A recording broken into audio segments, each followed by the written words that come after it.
Est-ce que ça t'est déjà arrivé de te retrouver complètement perdu à propos de ton alimentation? Si tu es quelqu'un qui te renseigne sur le sujet, à minima qui consomme ou qui est exposé à des contenus sur la nourriture, la diététique, la nutrition, c'est à peu près sûr que tu es arrivé à un moment à capter des contradictions et des incohérences dans tout ce qui est raconté autour de ce sujet-là. Et c'est devenu très difficile de faire le tri entre toutes les diètes, tous les super aliments, tous les dangers autour de notre alimentation. Et je t'en parle parce que moi-même, jusqu'à encore très récemment, j'ai été dans cette position de être complètement bloqué, paralysé sur mon alimentation. Et même je suis arrivé dans un extrême où je ne savais plus du tout quoi mettre dans mon assiette. J'étais devenu incapable de faire des choix pour constituer mes repas parce que je voyais tout en termes de risques, en termes de problèmes, en termes de l'impact négatif que ça allait avoir sur moi. Et donc, j'arrivais plus du tout à suivre une direction claire là-dessus. Donc, l'idée de ce podcast, c'est de te partager mon retour d'expérience autour de tout ça. Je précise que je ne suis pas du tout un expert, je suis juste quelqu'un qui est très intéressé par le sujet, qui a beaucoup expérimenté dessus. Mais l'idée ici, c'est pas de t'apporter des connaissances techniques ou d'aborder en profondeur toutes les diètes qui existent, tous les types d'aliments, etc. C'est juste de te partager une expérience, en l'occurrence la mienne, autour de l'alimentation pour potentiellement, si toi tu es à un stade où effectivement tu as commencé à bien te renseigner sur le sujet, où tu es déjà bien renseigné, mais il y a encore plein de problèmes et plein de questions qui sont soulevées, tu es un petit peu bloqué, ou tu as du mal à faire le tri dans l'océan d'informations qui existe sur cette thématique, eh bien j'espère que ce que je vais te raconter aujourd'hui va pouvoir t'aider à apporter un nouveau regard, voir les choses sous un nouvel angle, peut-être prendre du recul, prendre de la hauteur par rapport à tous ces sujets et te donner un nouvel élan dans ton parcours autour de l'alimentation. Donc pour commencer, je vais t'expliquer un petit peu d'où je viens, mon rapport à l'alimentation, parce que je trouve que c'est hyper important dans ce sujet-là. On entend énormément de discours et énormément de personnes et d'influenceurs et de spécialistes parler de toutes ces choses, mais entre les gens qui sont influenceurs cuisine, influenceurs fitness, nutritionnistes, diététiciens, naturopathes, médecins, chercheurs, en fait, il y a tellement de postures et il y a tellement de rôles et d'expertises différentes que c'est très important déjà d'identifier qui est la personne qui te parle et d'où elle te parle pour un peu mieux comprendre ce qu'elle essaie de transmettre et comment elle va cadrer et angler le sujet de l'alimentation qui est tellement vaste que si tu écoutes tout le monde sans filtrer un minimum, tu vas te retrouver dans la situation dans laquelle je me suis retrouvé, qui est de te dire que il n'y a plus rien de bon à manger à disposition aujourd'hui. Donc moi, encore une fois, je ne suis pas du tout un expert ni un professionnel du sujet. Je suis quelqu'un comme tout le monde, mais je m'intéresse beaucoup au sujet de l'alimentation parce que je m'intéresse au sujet de la santé plus globalement et notamment du sport. Et donc, en général, quand on est sportif et qu'on s'intéresse au sport, le sujet de l'alimentation vient avec. Et donc moi, j'ai grandi dans une famille où l'alimentation n'était pas du tout un sujet initialement. J'ai grandi dans les années 90 et on mangeait une alimentation que j'ai envie de dire normale, entre guillemets, de monsieur et madame tout le monde, de toutes les familles de cette époque-là. Je pense, sauf exception, mais on va dire de la majorité des gens. On mangeait sans se poser spécialement de questions. On mangeait les produits qui passaient en pub à la télévision, qui avaient au supermarché. Donc tu t'en doutes énormément de ce qu'on appelle aujourd'hui des produits transformés et ultra transformés. Il y avait beaucoup de viande, rouge, blanche. Il y avait beaucoup de féculents, du riz, des pâtes, des pommes de terre. Et il y avait beaucoup de produits laitiers, des yaourts, du lait. Et pas mal de sucreries aussi, des gâteaux, des bonbons, des jus de fruits et très peu de poissons, Les légumes n'avaient pas une énorme importance dans notre alimentation non plus. Et, euh, et voilà, on a une alimentation qu'aujourd'hui on pourrait juger franchement problématique parce que, encore une fois, c'était beaucoup de produits transformés et on ne mangeait pas dans une optique de santé. Ça, il faut bien le comprendre. C'était pas une époque où on associait forcément la notion d'alimentation et de nutrition à une notion de santé ou de ton aliment et ton médicament, quoi. Ça existait déjà ce type de courant, mais c'était pas du tout autant popularisé qu'aujourd'hui.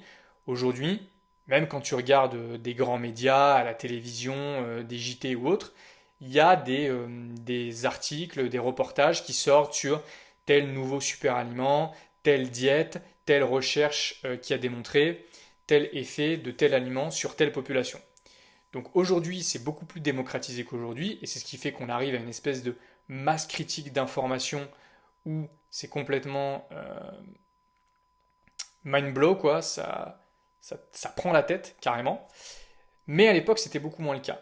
Et moi, le seul moment où il y avait des questions qui se posaient entre guillemets par rapport à l'alimentation, c'était même pas vraiment des questions, mais comme j'ai fait du sport depuis assez jeune, notamment lorsque je faisais du foot ou du basket par exemple, avant d'aller à un match, bah, c'était un plat de pâtes, un gros plat de pâtes avec un steak haché par exemple, pour avoir la fameuse énergie avant d'aller faire la compétition. Mais c'était à peu près le seul moment où on avait une intention dans les repas qu'on faisait. Donc moi j'ai grandi comme ça, et ensuite, à la fin de l'adolescence, début de l'âge adulte, on va dire aux alentours de 18-20 ans, j'ai commencé à m'intéresser à la musculation, pas au bodybuilding, attention, mais vraiment à la musculation, notamment au poids du corps, avec, pour ceux qui connaissent la méthode Lafay. Et voilà, moi j'étais quelqu'un d'assez mince, voire maigre, et assez, j'étais un petit peu dessiné, mais je voulais juste me muscler un petit peu, avoir des muscles un petit peu plus gros, mais je voulais pas développer de la masse en tant que telle, quoi. Et donc, en commençant à m'intéresser à la méthode Lafay et à la musculation au poids du corps, il y avait tout un volet nutritionnel qui venait avec. Et donc, c'est là où j'ai commencé à adopter ce que aujourd'hui certains perçoivent comme la diète santé ultime, alors que c'est pas du tout le cas, mais qu'on pourrait appeler la diète du go muscu, avec du riz, du blanc de poulet, des haricots verts. Voilà. Si je schématise grosso modo à l'époque, et puis des produits laitiers aussi type fromage blanc 0%, du pain de mie, du beurre de cacahuète, la banane. C'était un peu comme ça que j'ai commencé à construire ma propre alimentation personnelle.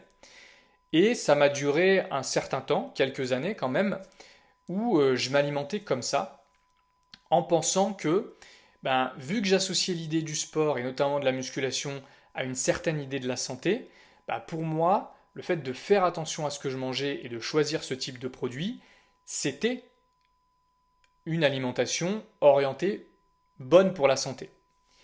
Et c'est plus tard, en élargissant un peu mon domaine d'intérêt de la musculation, on va dire, au domaine un peu plus large de ce qu'on appelle aujourd'hui la santé holistique, donc une approche de la santé qui intègre toutes les composantes de la vie, hein, si on veut faire très simple, à la fois l'alimentation, l'activité physique, le sommeil, la récupération, la gestion du stress, l'exposition à des stresseurs pour améliorer différents paramètres de son physique et de ses capacités.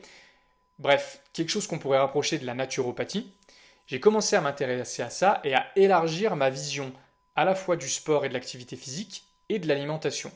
Et j'ai notamment commencé à comprendre que cette alimentation go-muscu n'était pas forcément la plus optimale d'un point de vue santé et que d'ailleurs c'était même pas forcément la plus optimale tout court. C'était quelque chose qui était utilisé par une tranche de la musculation qui était les bodybuilders, mais moi encore une fois, mon approche n'était pas forcément celle du bodybuilding, donc j'aurais totalement pu m'alimenter autrement. Et donc c'est à partir de là où je suis vraiment rentré dans une période plus d'expérimentation, à tester différentes choses. Je suis notamment passé par du végétarisme, du véganisme, de la diète paléo, Voilà, si tout ça, ça te parle un petit peu, c'est des régimes assez différents, notamment dans la consommation de produits animaliers. Quand j'étais végétarien, soit je consommais du poisson et des œufs, soit je consommais que des œufs, soit je consommais des œufs et des produits laitiers par exemple. Quand j'étais végétalien, là il n'y avait plus aucun produit animaux. Et puis quand j'étais en diète paléo, là les produits animaux avaient une place très importante. Et récemment, j'ai cessé d'être vegan et je suis passé sur une alimentation qu'on pourrait appeler primale, donc qu'on peut rapprocher du paléo, mais qui est plus simple dans l'approche. Moi, encore une fois, tu pourras trouver d'autres définitions sur Internet, mais l'alimentation ancestrale, si je la définis dans les grandes lignes, c'est tout simplement le fait d'essayer de se rapprocher de la manière dont ont mangé les êtres humains la plus longue part de leur histoire, et donc des aliments bruts qui viennent de la terre ou de la mer, qui viennent des arbres, du sol, qui viennent des animaux ou des plantes, manger varié, omnivore, et chercher ce qu'on appelle la densité nutritionnelle, donc des aliments qui ont beaucoup d'oligo-éléments, de vitamines, de minéraux, de macronutriments et de micronutriments. Donc pour un faible volume de nourriture et un faible volume calorique, il y a à l'intérieur énormément de carburant, on va dire, parce qu'il y a énormément de composantes de ce dont on a besoin pour notre alimentation. Je m'arrête là pour ne pas rentrer plus dans la technique, et ce que j'aimerais te livrer à mon instant T de mon parcours autour de l'alimentation, c'est quelques principes très simples que tu vas pouvoir appliquer dès aujourd'hui si tu veux mieux manger sans tomber dans un dogme, sans tomber dans un extrême. Ce serait le sujet d'un autre podcast, mais je pense que les extrêmes peuvent avoir un intérêt sur une très courte période pour expérimenter quelque chose, voir la réaction et les ajuster ensuite en les nuançant. Mais tu n'es pas obligé d'en arriver là, et si déjà tu veux mieux manger en essayant d'y voir clair, il suffit de suivre les principes qui sont communs à toutes les fameuses diètes qui sont censées être la meilleure diète pour l'homme, que ce soit le régime méditerranéen, le régime paléo, le végétalisme ou autre. Il y a plein de gens qui passent d'une alimentation dans laquelle ils n'ont pas forcément conscience de ce qu'ils mettent dans leur assiette à ce type d'alimentation où ils contrôlent beaucoup plus ce qu'ils y mettent et qui y voient des bienfaits, qu'ils passent par l'une ou par l'autre. Et c'est parce que, en fait, juste au-delà du détail des aliments que tu vas mettre dans ton assiette, il va y avoir des principes qui vont être suivis en filigrane de ces différentes diètes et qui vont te permettre d'améliorer ton alimentation et notamment la qualité de ce que tu manges. Et la première règle, le premier principe plutôt, directeur à suivre, c'est d'éliminer les produits ultra transformés et au maximum les produits transformés. Qu'est-ce qu'on entend par ultra transformés ? C'est des produits qui ont subi des processus notamment industriels. Et pour les reconnaître, c'est très simple. C'est ceux qui ont un emballage packagé dans les rayons des supermarchés notamment. Et un autre indice assez simple pour les reconnaître, c'est que quand tu regardes la liste des ingrédients sur cet emballage, il y a plus d'un ingrédient. Exemple très simple, moi quand j'achète des brocolis surgelés et que je regarde au dos du paquet ingrédients, il y a marqué brocoli. Il n'y a que des brocolis, c'est un aliment brut, c'est un aliment naturel, c'est juste un brocoli qui a été coupé en usine et qui ensuite a été mis dans un emballage, mais l'aliment en lui-même que je vais consommer, ça reste un aliment brut. À l'inverse de si tu achètes un plat préparé dans lequel tu vas voir les différents aliments qu'il compose, ça va être marqué courgettes, tomates, lentilles, et à côté de ça, tu vas avoir des édulcorants, des conservateurs, des arômes, et plus la liste est longue, plus l'aliment est transformé, et en général, plus c'est mauvais signe. Donc, un premier principe qui pour moi est presque le plus important, c'est celui-là de privilégier les aliments bruts. Forcément, ça implique de devoir un petit peu plus cuisiner, un petit peu plus les préparer, mais c'est vraiment un game changer et pour moi, c'est ça qui fait que la plupart des gens qui passent d'une diète, on va dire, classique ou même pas de diète du tout, mais juste qui mangent ce qu'ils ont sous la main et ce qu'ils ont l'habitude de manger et qui passent à une diète plus contrôlés, où ils suivent des aliments à inclure, à exclure, la plupart du temps, ça va impliquer d'exclure tous ces aliments ultra transformés, et c'est ce qui va faire que ces gens se sentent mieux. Donc, premier principe, éliminer les aliments ultra transformés et transformer autant que possible. Un deuxième principe, c'est de privilégier la qualité, et pour ça, ce qui est très utile, c'est les labels. Donc, par exemple, label rouge, label bleu blanc cœur. Il faut évidemment se renseigner un petit peu sur les labels avant, parce qu'aujourd'hui, les industriels ont capté le truc et ils peuvent inventer des labels, ou en tout cas te mettre sur les emballages des indicateurs qui te font croire qu'il y a un label sérieux qui certifie ce produit, alors que ce n'est pas du tout le cas. Et celui sur lequel tu devrais te concentrer essentiellement autant que tu le peux, notamment d'un point de vue financier, c'est le label bio. C'est de manger organique, et donc c'est de manger des aliments qui seront sans pesticides, ou en tout cas le moins possible, le moins génétiquement modifié possible, et donc là encore le plus naturel possible. De cette manière-là, avec des produits non transformés, bruts et bio, tu t'assures que ce que tu mets dans ton corps, c'est quelque chose qui est destiné à y entrer a priori. Voilà. Tu prends pas de risque à manger une patate douce, à manger un poisson ou à manger des haricots. C'est quelque chose que la nature a donné, entre guillemets, et qu'on a très probablement consommé au cours de notre histoire. Donc, tu peux y aller avec déjà ces deux principes. Et un troisième qui me semble très intéressant, c'est la notion de local et de saison. Voilà. Parce que ça veut tout simplement dire que tu vas manger sans doute des aliments de meilleure qualité, parce qu'ils ne vont pas avoir subi des processus de conservation sur le long terme, ils ne vont pas avoir poussé sous serre. Tu sais que si tu es en France, et ben, si c'est des aliments bio et des aliments locaux, bah, clairement, tu as une sorte de traçabilité de la façon dont ils ont été produits. Et donc, tu peux y aller les yeux fermés.